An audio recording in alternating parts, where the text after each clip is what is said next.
यह अजीब आदमी लगातार 8 साल से हर दिन एक कप इंस्टेंट नूडल्स उबाल रहा है।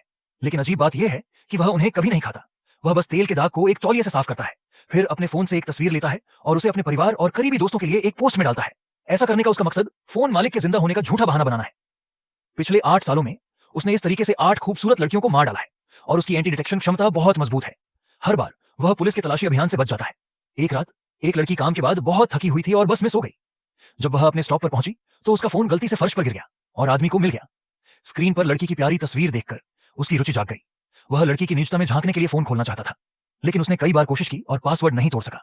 इसलिए उसे एक विचार आया और उसने सीधे स्क्रीन तोड़ दी। फिर उसने फोन का मदरबोर्ड खोल दिया और उसमें एक छोटा सा उपकरण लगा दिया। फिर उसने अपनी आवाज बदलने वाले उपकरण का उपयोग करके खुद को एक प्यारी लड़की के रूप में प्रच्छन्न किया और लड़की को बुलाया। उसने लड़की को बताया कि उसे उसका फोन मिला है, लेकिन फोन की स्क्रीन टूट गई है और उसने इसे मरम्मत की दुकान पर भेज दिया है। फिर लड़की उसके दिए गए पते पर एक पुरानी आवासीय इमारत में आ गई।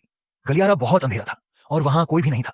आदमी ने उसे एक नई स्क्रीन दे दी और उसके दिए गए पासवर्ड का उपयोग करके फोन को सफलतापूर्वक अनलॉक कर लिया। फिर आदमी ने उसके फोन में एक ट्रोजन डाल दिया। इस तरह आदमी ने उसके फोन की सभी जानकारी अपने फोन में सिंक्रोनाइज कर ली। अनजान शियाओमेई, लड़की का नाम, दुकान में इंतजार करते करते सो गई। जब उसने देखा कि फोन नया जैसा ठीक हो गया है तो शियाओमेई जल्दी से चली गई। अपने लक्ष्य को प्राप्त करने के बाद सुनील आदमी बैठ गया और शियाओमेई के फोन की निगरानी करने लगा। उसने देखा कि सिंक्रोनाइज्ड फोन अचानक चालू हो गया और चैटिंग शुरू कर दी, और फोन के दूसरी तरफ शियाओमेई थी जो सफाई कर रही थी। यहां तक कि फोन के कैमरे को भी आदमी ने नियंत्रित कर लिया था। अगले कुछ दिनों में आदमी ने शियाओमेई के खाने, कपड़े और रहने की आदत के बारे में जानकारी लेना शुरू कर दिया। यहां तक कि उसकी रुचियां और आदतें भी उसे पता थीं। जब शियाओमेई काम पर होती थी तो आदमी चुपके से उसके घर में घुस जाता था और वह जिस भी जानकारी को नियंत्रित करता था उसे एक नोटबुक में लिखता था। अब उसकी शिकार करने का समय शुरू होने वाला था। आदमी ने नोटबुक में नागोकैन लिखा और उसे अपना नौवां लक्ष्य बना लिया। फिर आदमी शियाओमेई के काम करने की जगह पर आया। उसने ध्यान से एक मिल्क टी ऑर्डर की जो शियाओमेई को पसंद थी और उसके सामने वही गेम खेला जो उसे सबसे ज्यादा पसंद था। इस तरह आदमी ने सफलतापूर्वक शियाओमेई का ध्यान आकर्षित किया। जल्द ही दोनों ने समान रुचियों के कारण बातचीत शुरू कर दी, अपने सामने उस आदमी को देखकर जो उससे इतना मेल खाता था। शियाओमेई को लगा कि प्यार उसके दरवाजे पर दस्तक दे रहा है और वह खुशी से झूम उठी। हालांकि उसके पिता, जिन्होंने कई लोगों से मुलाकात की थी, ने महसूस किया कि आदमी कुछ अजीब था। आदमी का व्यवहार जानबूझकर लग रहा था और इतने सारे संयोग नहीं हो सकते थे।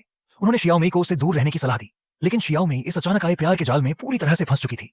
उसने न केवल अपने पिता की बात नहीं मानी बल्कि उनसे बहस भी की। वह नहीं जानती थी कि उन दोनों की बातचीत को आदमी ने सुन लिया था। रात में जब शियाओमेई सो रही थी, आदमी ने उसके फोन को नियंत्रित करना शुरू कर दिया। उसने अपने पिता को एक संदेश भेजा, अपने पहले के लापरवाह व्यवहार के लिए माफी मांगी। फिर उसने अपने पिता को एक और लिंक भेजा और उनसे वोट देने में मदद करने के लिए कहा। पिता ने बिना सोचे समझे लिंक पर क्लिक किया। वह नहीं जानते थे कि यह आदमी द्वारा भेजा गया एक ट्रोजन था। जल्द ही उसके पिता के फोन की भी निगरानी शुरू हो गई। फिर पिता को एक डिलीवरी संदेश मिला और जब वह बाहर आए तो सच में एक पार्सल था। पिता को लगा कि यह उनकी बेटी का एक सरप्राइज है, लेकिन जब पिता ने डिब्बा खोला, आदमी पीछे से प्रकट हुआ